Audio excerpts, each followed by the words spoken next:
What's up, everybody, and welcome to another episode of Team Chat Podcast, a video game show. I'm one of your hosts, Jerrett Wilson, joined to my right by Rachel Mogan. Buongiorno. Buongiorno to you as well. How are you this fine day? It's a nice, gloomy, drizzly day out there. Yeah, it is. It's making me want to nap real bad. It is the day for it. It has been rainy weather. all day, but not in like the hard, like heavy downpour that just makes you be like, oh God, and freaks And not out the Fender. kind that would scare Fender. It's just been a light drizzle all day long.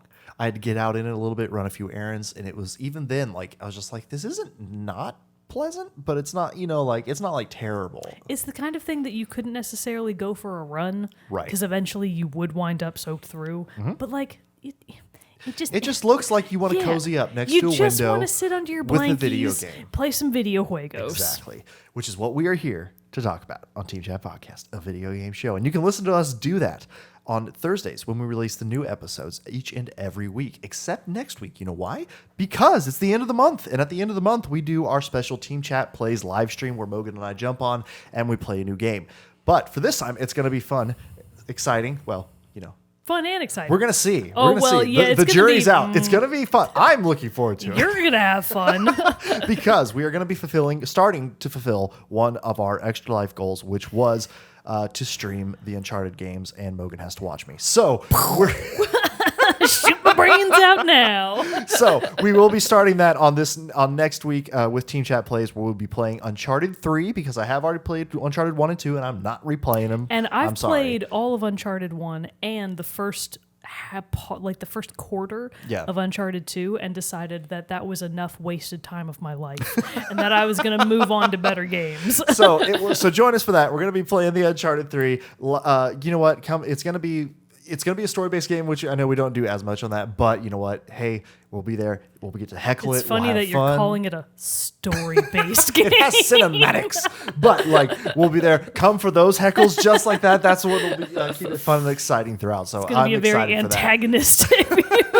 If a single person gets in that chat in support of Uncharted, ban. I'm going to ban everybody. Just dropping that hammer left, right, and center. Just put the keyboard in my lap because I'm going to need it.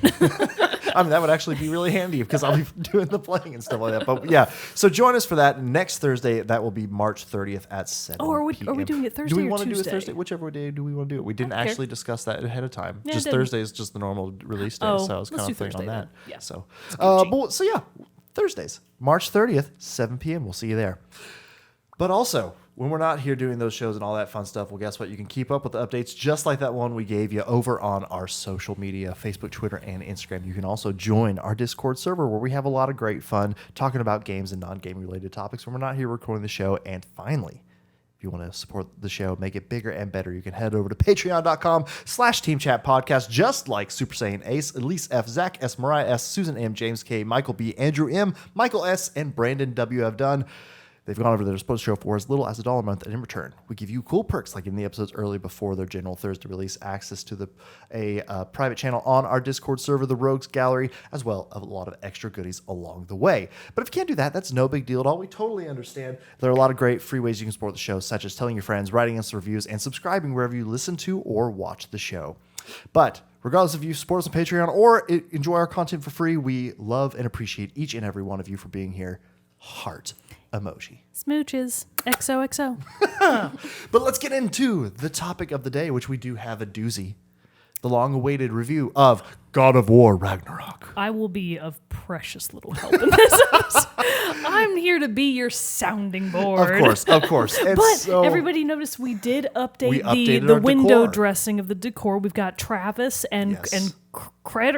Kratos. I was like, I thought you were going to try to give him another name too. No, I was like, because I think somebody recently miscalled him Kronos, and I was like, that sounds right. The Titan. Yeah. The Titan Kronos, I was Kratos. like, it just sounded correct, so I didn't You might question actually it. fight Kronos in God And of then War? later I was like, wait, I don't think that's his name. But yes, so we've got the boys out. The boys are back in town. Boys are back in town, For and they are their here to namesake wreak game. havoc upon the Norse gods in God of War Ragnarok. So it came out in November 9th, 2022, a few months ago, 4 or 5-ish months ago, something like that. And it was released by Sony Santa Monica. Now, it is a follow-up to God of War 2018, which was kind of a reboot of the God of War series, which had previously been taking a more, Just incredibly different gameplay. I actually, after I finished Ragnarok, the night I finished Ragnarok, I installed God of War 3 remastered. Just to remind yourself? Just to like play it a little bit. Because I was like Yeah. finishing it up and I was struck, jumping a little bit ahead here in my review, but just was struck by how incredible the character journey of Kratos has been and how Kratos as a character has changed so much He's over the matured. course of these games. It really has. Even though he was a full-blown adult god living for 100 years. You know, it takes a little bit of time for some people to come around. Yeah. But just, you know, as this game ended and everything, and I just kind of looked back over the journey of Kratos throughout all of the games and everything, it's just kind of this thing where it's like, it was truly incredible to see where he began and where he ended. So like when I was playing, you know, God of War 3 and everything like that, it was just even how Kratos is at that game, which there were then, you know, God of War Ascension after that one and before it jumped into God of War, the 2018 version, where this series took this different shift. It's just, even then it's night and day. You're just like, this mean, is the same character. back Like when they had look angry the same. Kratos. Yeah, it's like, I mean, he's still angry Kratos, you know, but it's just like, so it's been truly amazing as to have played and followed through the story of these games and just see that, you know, that holds a lot and like rings true for a lot of this game and like talks about its quality and stuff. How you can continue on this major deviation in both the game's look, feel, and everything, and still like continue to build upon its success and everything, I think speaks volumes for the game. But I know that maybe a little bit jumps ahead in my opinions of it. I will go ahead and just say then, you know, it like I did have a great time playing it. I would, you know, I thought it had a lot of really great things working for it that I'll jump into a little bit too. Some missteps here and there, but for the most part, a well-rounded experience. For those of you who don't know what's happening here in this one, it does pick up pretty quickly after the wrap-up of God of War, the 2018 game. Slight story spoilers for the, well, yeah, it is story spoilers. I mean, for we're gonna that have to one. talk about the first game to some Right. extent. That there is at the end of that game, Kratos and Atreus finish their journey, and at the top of the high, I think they're in Jotunheim, the like realm of the giants. When they reach the highest peak there to spread Freya's ashes, Kratos' wife, Atreus' mother. Right. And while they're there, they see a board that basically like tells the story of their futures, kind of thing, that like the giants would leave around the 9 prophecy. realms. Yeah, prophecy. Okay. And in that, they see like the beginnings of what Ragnarok would be, what brings it about, who's needed for that to happen, which in this case leads Atreus on a hunt for the Norse god of war Tyr, who has been missing or imprisoned or known to be imprisoned by Odin at this point. Okay. So that leads him on his quest. Then, when he's off doing something else, Kratos sees more of this prophecy, which alleviates to the fact that it shows him dying. And so it does Kratos dying. Okay. Yes. Gotcha. So that obviously then leads players like me, having played this, like, oh my God, like, Is he gonna that perish? leads a lot of like mystery into this game of like, are they going to fulfill that? Because like, holy shit, if they do, that's going to be crazy, Yeah. you know. And then if they do, does that mean the series is over? Like that holds a lot of implications for the future. So there is that like big overall tension throughout the whole game that you're kind of like holding with you and carrying to see like, will they, won't they, which builds a lot to it. Yeah. Quick aside, Mm-hmm. how hilarious would it be if, and this is just, I have not played Ragnarok, so I wouldn't know, but at the end of Ragnarok, what if they did kill Kratos off and he dies?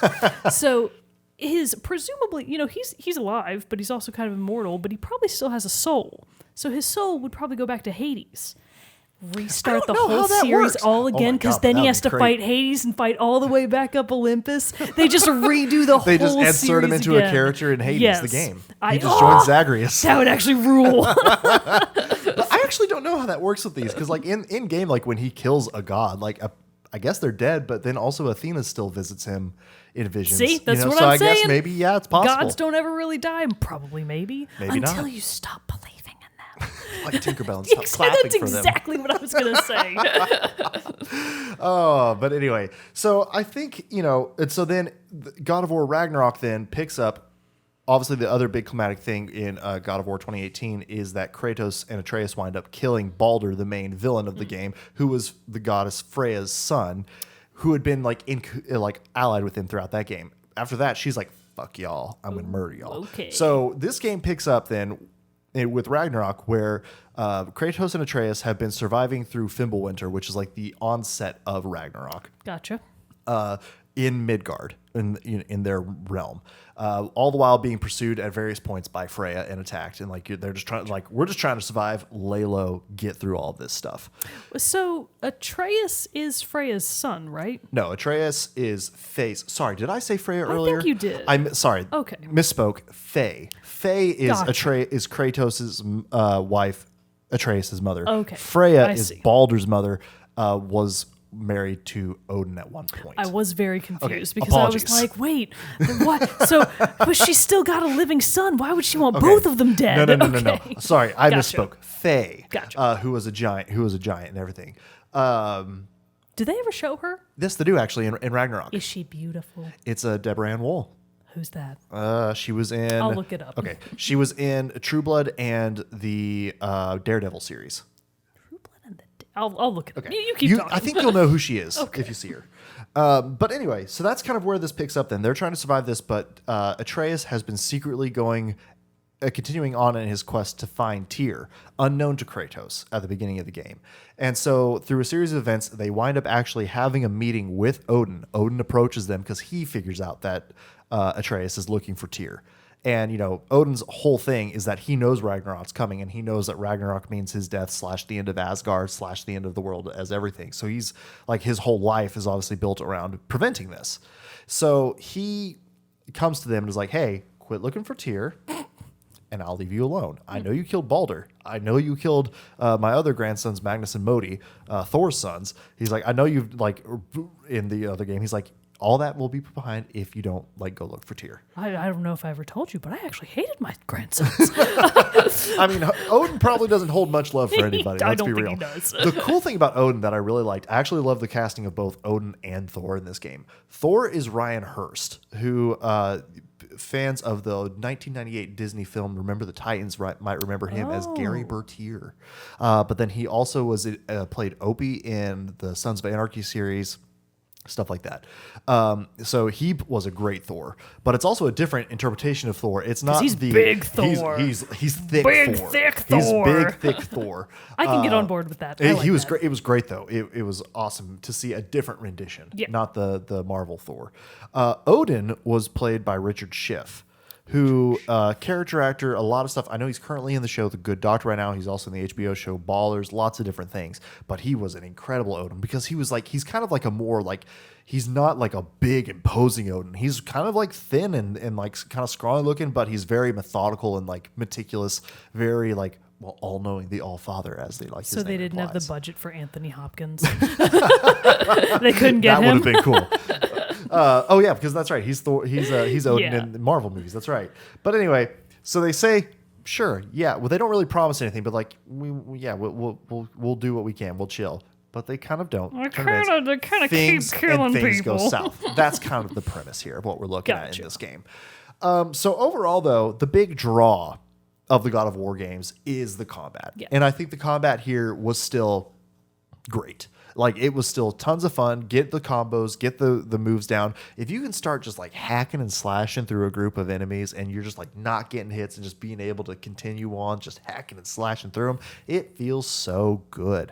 And even on some of the bosses, like that gave me some trouble when I finally got like the run that kills them and I'm able to just get into the flow where everything's clicking. In a game like God of War, that feeling is amazing. And they are able to capture that feeling once again in this game. That was part of why I wanted to go back to God of War 3 remastered one after I finished Ragnarok, was because I did want to be like, I know the gameplay is so different, but you also like use some of the same weapons, like the Blades of Chaos and stuff like that. And so it's like, how does this feel different? And man, it's just so different, because the old God of Wars are more of the isometric third person, Right. You know, where the camera does move around, all that stuff, but it is this more detached. You're fighting just like massive like hordes of enemies and stuff like that. Yeah, the scale is the scale very is different. bigger. Yeah.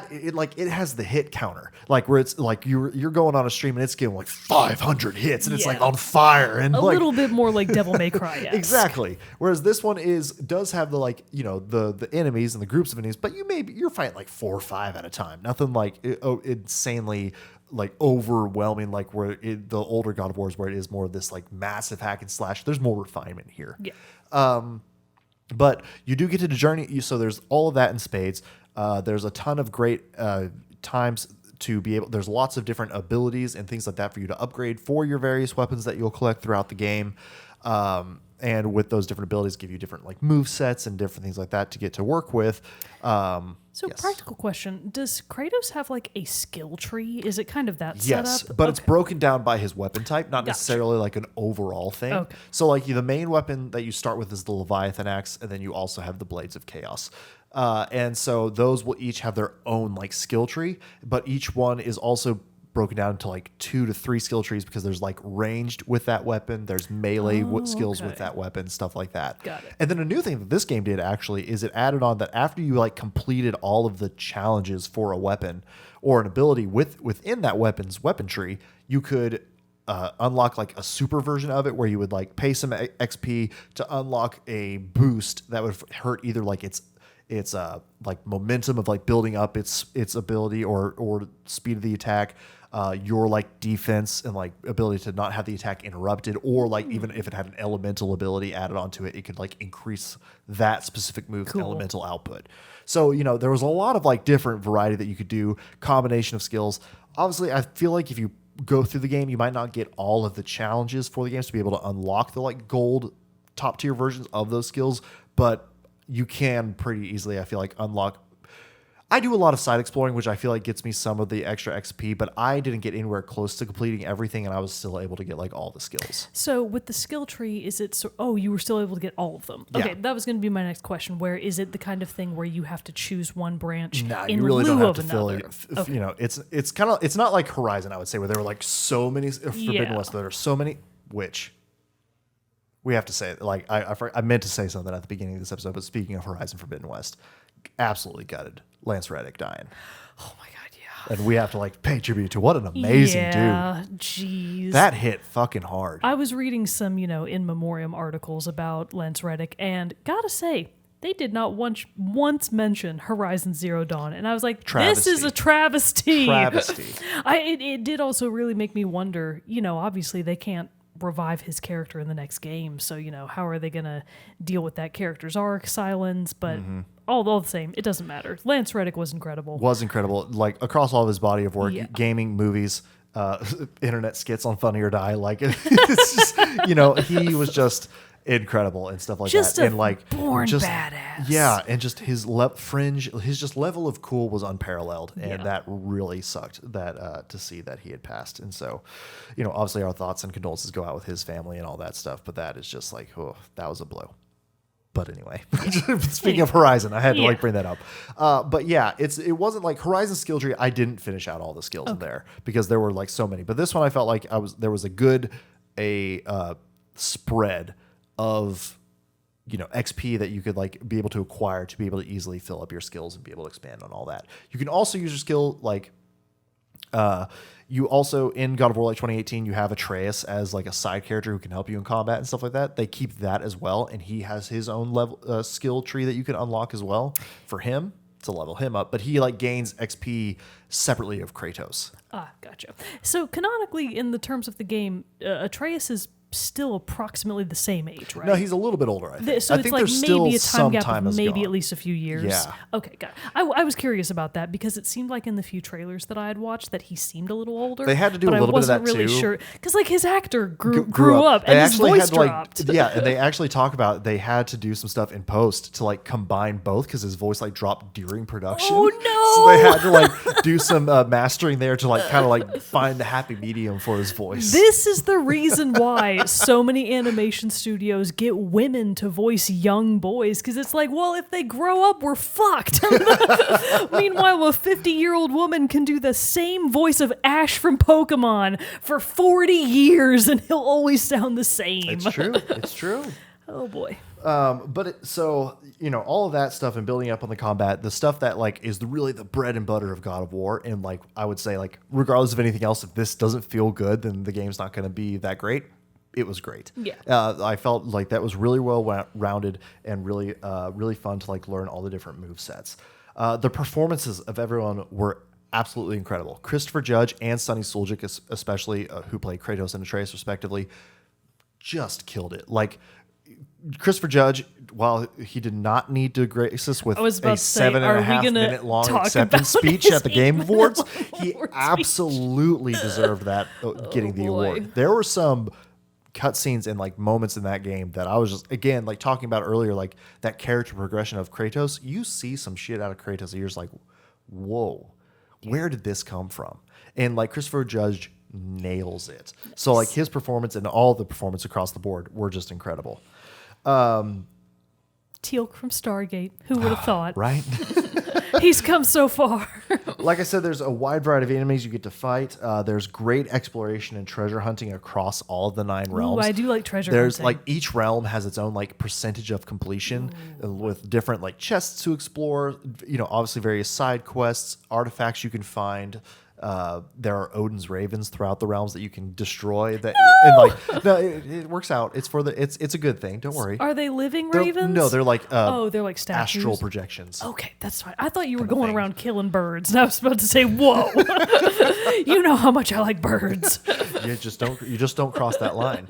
And so, you know, lots of different things to go, you know, so it like scratches that itch of both like the completionist, like treasure hunt, trophy hunter players, or just like people who just want to like dabble in some like side exploration. Did you platinum it? I thought I might. Coward. I don't think it's there for me.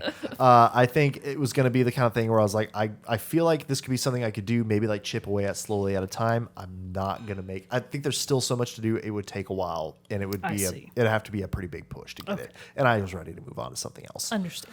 I will say this is a slight spoiler just in some, actually wait, I'll say that one for later. Okay. It keeps the Muspelheim, which is one of the realms that was like a big gauntlet run of challenges that you could do in God of War 1. It keeps that here, brings that back a little bit. And I will say that while this, you know, to talk about the story, I really don't want to go so much into the story because it is a Still relatively fairly new game. But I will say for me, this is like both a pro and a con. The story of it was really, really good, and I felt like it had like a great kickoff and like bringing you back into where the last game left off and throwing you into what your quests and your objectives and motivations for in this game are.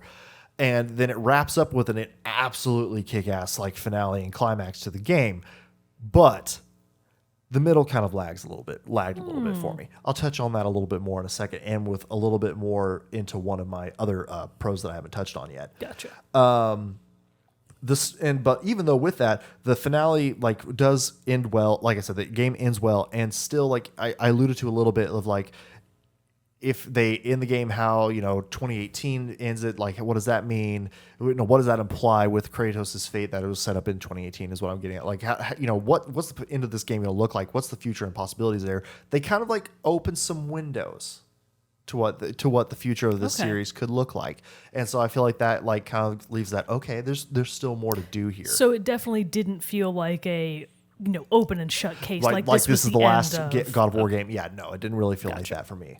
And then of course Bear McCreary's soundtrack was absolutely incredible. Like he once again knocked it out of the park. He even has a cameo as a dwarf minstrel in a town, which is really cool. That's very excellent. So, I think it had a lot of things. The pro that like kind of mixes into the story note that I had, and this is a spoiler for gameplay and story a little bit. So if you don't want to hear this, put on your earmuffs, take your headphones out, whatever, just block your ear holes.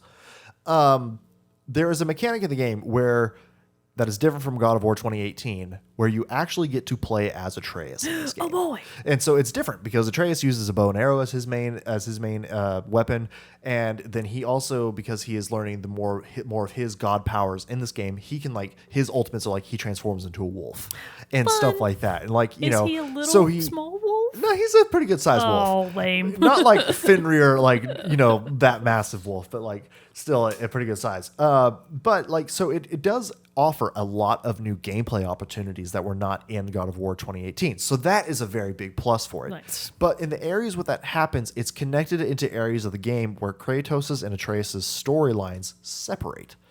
Oh. So you're either playing as Kratos with Atreus as a companion, or sometimes you'll have other characters as your companions, not Atreus when he's off doing his thing. But then same thing with Atreus. When you're playing as Atreus, you're not with Kratos. So it's great that you get that variety of gameplay. But I think they did it one too many times. Okay.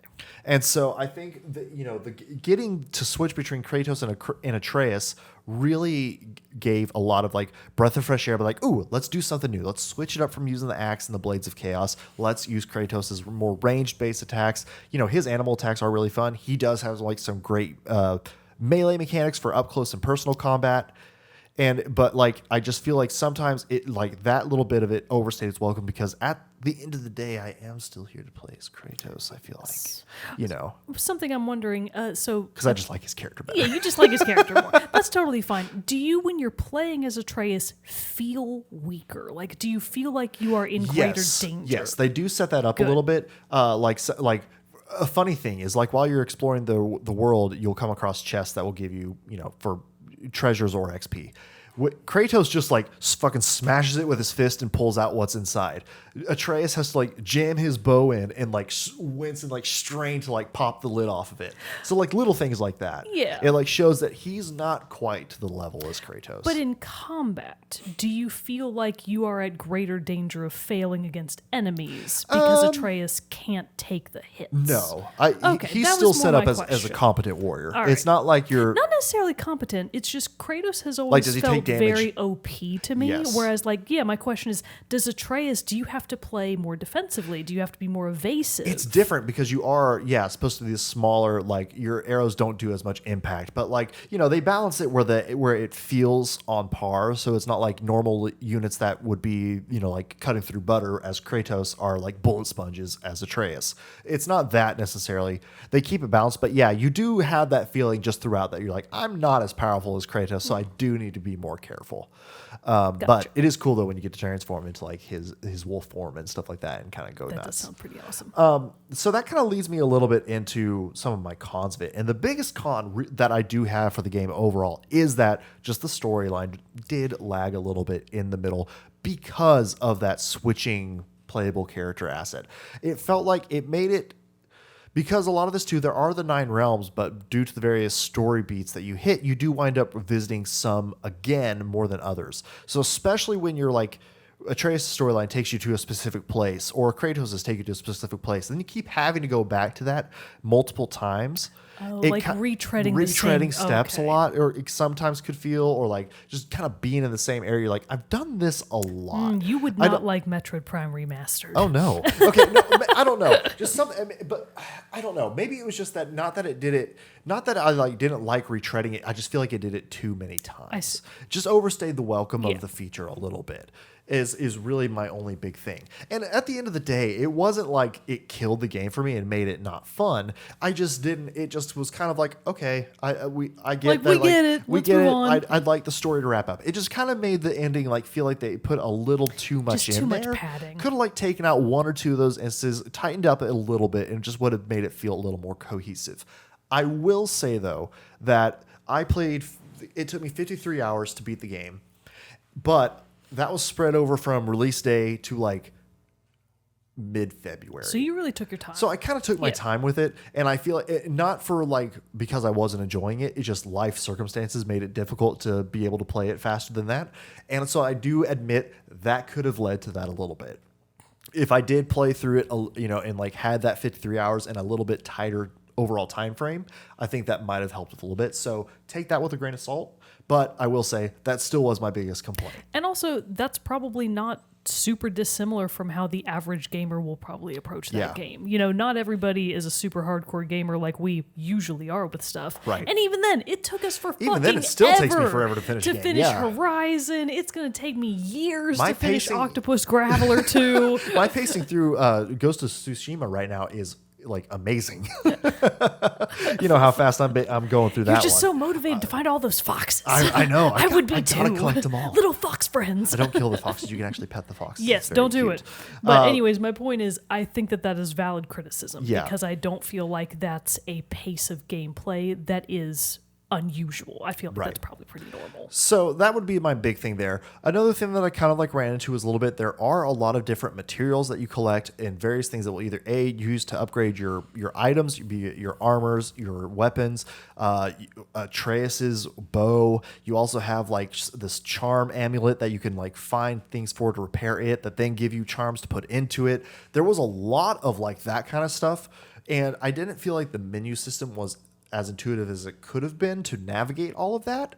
I did find myself a little bit confused. Like I would have like a notification of, hey, there's something new here. You need to go like check it out. I could not find it. A very Horizon Zero Dawn problem. Yeah. Horizon Forbidden West problem. And so like subpar menus. Just a little bit like I felt like that could have been a little bit like this isn't a game where I'm going out there trying. I like found my armor set and the set that I liked. I would check out the new stuff I found, but for the most part, I was like, I like this Once set. you It got fits your my build, play you style. stuck with it. So it didn't affect things too much. But I definitely was like, okay, what am I collecting? And then what does this do? And then where do I use it and how? Like there was a little bit of that in that, but nothing too much to like really hold back my enjoyment from it. Just something I noticed. Good. Also, kind of tying into that story bit note a little bit, and I think also again kind of added on to because of the jumping around to storylines and characters. There were a lot of characters, and I did legitimately like find myself at times they would say somebody, I'm like, and who is that? And like because you're meeting like a lot of various groups, these smaller side characters, but they all kind of like come back in various different points, or like their various side quests and stories are still integral to the main point, so you hear about them a lot. It just kind of did be like with all of these like the timeline issues, which I will again admit is mine. But then also the kind of like the laggy story in the middle, added on to that, I did like kind of get a little bit lost of like, okay, now who is this and why do I care? Yeah. Any notable waifus or husbandos outside of the main cast? Well, I mean, I can, but like I don't want to give things away. So we'll say quick spoiler for 1 30-second mark. Tell me the waifus and husbandos. I mean, let's think here. I mean, Freya still. Oh, okay, great. okay. Well, she's from the first game, so that's not Freyr, spoiler. her brother is a okay. husbando. Okay. And stuff like that. Look that up. I'm gonna say, Sif, Lady Sif. Oh, I thought honestly I wasn't sure that she was an outside of Marvel thing. I thought she was an invention of the Marvel she's a real one. movies. She's an Asgardian, an Aesir. So, and then let me see. What was the other stuff that so spoilers. Those are the only ones that I can think of off the top of my head. The only other thing that was like a tiny annoyance, but I actually didn't really mind a whole lot at the beginning, but it did kind of build, is there are environmental puzzles throughout the games that you have to solve at various points to be able to access a different area, what have you, get through a doorway, different things like that. Typical video game stuff. God of War ones can tend to be difficult, but overall not that hard to figure out. But for whatever reason in this game, not like you would stumble upon a puzzle and it was barely felt like sometimes like 30 seconds to a minute of trying to figure it out. And your companion Mimir, who's the headless guy on your belt, would be like, what if you looked over there, brother? And this was the one thing that I wanted to ask you Yeah. about, because this was the piece of criticism that sounded so annoying to me that I feel like it would have partially ruined my experience. And because and at first I saw that criticism too. And I heard it in the game, and I was like, actually, you know what? I don't mind this. I'm not great at puzzles. Oft discussed fact here on this show. I like to live a smooth brain life. I don't want to have to think about this stuff. Exactly. I don't want to be pressured. It's called a hack and slash, not a find and solve. Exactly. I'm not trying to do a damn jigsaw puzzle right now. So at first, I was like, this is actually kind of tight. Right. Like I can experiment for a little bit, try a few things out, but if I don't figure it out, the game's gonna help me. Yeah. And I don't have to go like find a wiki or some shit. But then after a little bit, I was like, no, never mind. It took a turn. It's too much.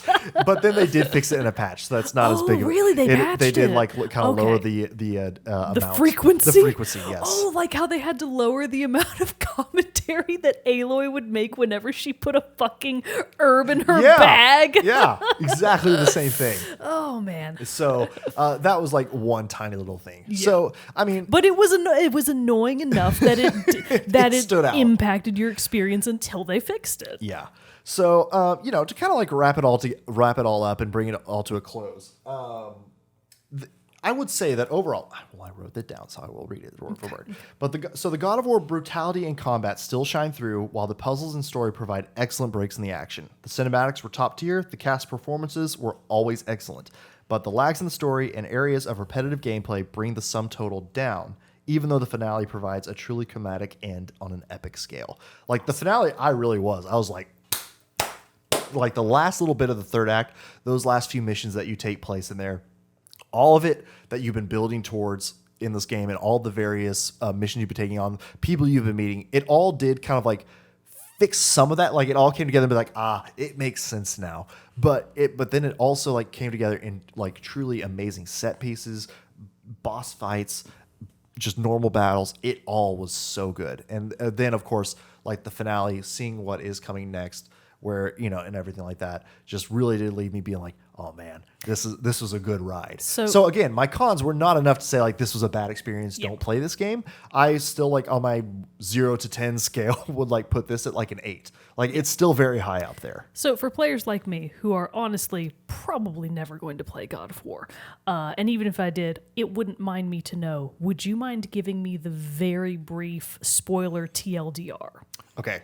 So again, big spoilers, again, everybody. Big spoilers, Close your ears TLDR. if you don't want to hear them. I just want to know, like, what are the big story beats and how does it end? Sure. Because I'm never going to play this game. I'm just not. So basically, turn back now, 100%. Yep. Game was great. I liked it. Go play it for yourself if you feel like this is one that's going to be in your wheelhouse. Turn back now if you don't want in-game spoilers, though, revealed for you. So they basically go on. Odin, in his quest to be able to find the answers for Ragnarok, has been trying to be able to look through this rift that appeared to him long ago on Asgard. And he feels like he's searching for these pieces of this mask to be able to put it together. He needs Loki to be able to put that mask together and find it for him. Okay. Loki being Atreus. Yes. I remember that from the first game. So Atreus, when he's gone and their diverging storylines are actually him going to Asgard and offering his services to Odin, hoping that he can like undermine him in that task to be able to bring around Ragnarok in his eventual end. And does Kratos know about this? He learns of it. At the beginning of the game, he doesn't. And it's this huge point of friction between him and... But so that was Atreus' idea then. Yes. And he didn't run it by his dad. Exactly. Oh, familial problems. Exactly. Big time going on here. And even had the help of their dwarf companions, Sindri, who are like the blacksmiths. Brock and Sindri are these two brothers who are blacksmiths for you. So eventually, Atreus is able to bring Kratos on his side, show him why like finding Tyr is necessary. They even are able to bring Freya back onto their side too. They are then able to track down Tyr, find him, but Tyr's like totally pacifist now. He's like, you know what? I'm no longer the God of War in the normal sense. Him. Like I have become involved in my imprisonment. Have learned that this. Wow, so jail worked. This solves nothing. Yeah.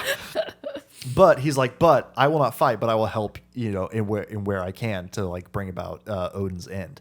So in all of this, like, you're going over to Asgard as Atreus. You interact and do a lot of missions with Thor, so you get to like see him, and learn about him. Atreus is like trying to actually like kind of like mend fences in ways and like build relationships with the Asgardians and keep the peace with Kratos and everyone else. And so they go along, trying to like work this out, and you think it's actually going to work, that they're actually going to like you slowly find the pieces of this mask to be able to see into this rift to earn the knowledge of what will prevent Ragnarok or what will come. But then you realize that the prophecy of the giants that was set up by like the main ancient giant was a lie to Odin. Not all realms, and like Odin will die in Ragnarok, yes. But not all 9 realms, like what was told to him. Oh snap! Only Asgard. So like he's starting to figure this out. So it's kind of like they're trying to like get ahead of him and all this. But it does seem that they're gonna be able to actually like get Odin by surprise, storm Asgard, and like really take control. But then this is when things twist and reveals is one of the best parts of this game that really did start turning around for me a little bit. I'm excited.